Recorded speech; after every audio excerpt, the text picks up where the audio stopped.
વિરામ બાદ આપનું પુનઃ સ્વાગત છે। સમાચારમાં આગળ જોઈશું તો અમરેલી જિલ્લાના બગસરા શહેરમાં રાજ્યના ઉર્જા મંત્રી કૌશિક વેકરિયાના સન્માન કાર્યક્રમમાં લઈને એક વિવાદ ઉછળ્યો છે। બગસરા નગરપાલિકાના વિપક્ષ નેતા જમાલ સરવૈયાએ એવો આક્ષેપ કર્યો છે કે મંત્રીના અભિવાદન સમારોહના બેનરો અને ફ્લેક્સ લગાવવા માટે સરકારી વાહનોનો દુરુપયોગ કરાયો છે।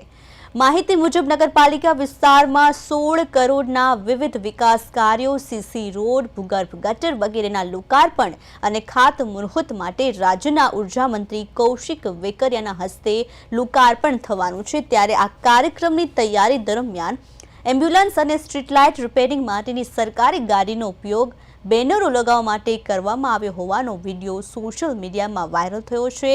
વિડીયો વાયરલ થતાની સાથે જ વિપક્ષે કડક પ્રતિક્રિયા વ્યક્ત કરી છે। કહ્યું કે ભાજપ શાસિત નગરપાલિકાના 5 વર્ષ પૂર્ણ થવાના અવસરે બાકી રહેલા વિકાસ કાર્યોના લોકાર્પણ તથા ખાતમુહૂર્ત સાથે મંત્રીનું સન્માન સમારંભ યોજાયો છે, પરંતુ સરકારી સગવડો રાજકીય કાર્યક્રમોમાં વપરાયા હોવાના આક્ષેપોને લઈને વિપક્ષ નેતા જમાલ સરવૈયાએ આક્રોશ વ્યક્ત કર્યો છે।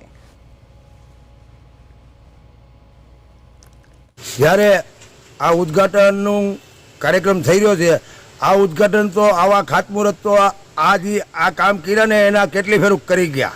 આ તો એના મળતિયા હંધાય એની પાસે મોટા થવા માટે આ ત્રિવિધિનો પ્રોગ્રામ કર્યો છે। નગરપાલિકામાં ભ્રષ્ટાચારનો મોટો ભોરિંગ જામી ગયો છે।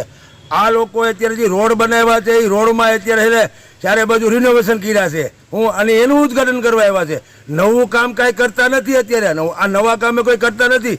આ તો તે પહેલાં તો એવી વખતે વાતો કરી હતી કે આ બિલ્ડિંગ 3 વર્ષ પૂરા તો એનું વખતે ઉદ્ઘાટન કરવું। આ લોકોને નકરા તાઇફા કરવા, ખોટા ખર્ચા કરવાના, બગસરાની પ્રજાના ટેક્સના પૈસા બેફામ વાપરવા। અને બીજું, અત્યારે આ ભાઈને સત્કારવા માટે રાજ્યના મંત્રીઓને અને એના જે કોઈ આવતા હોય એને સત્કારવા માટે બગસરા નગરપાલિકા અત્યારે નગરપાલિકાના કર્મચારીને બેફામ તોડાવી રહ્યા છે।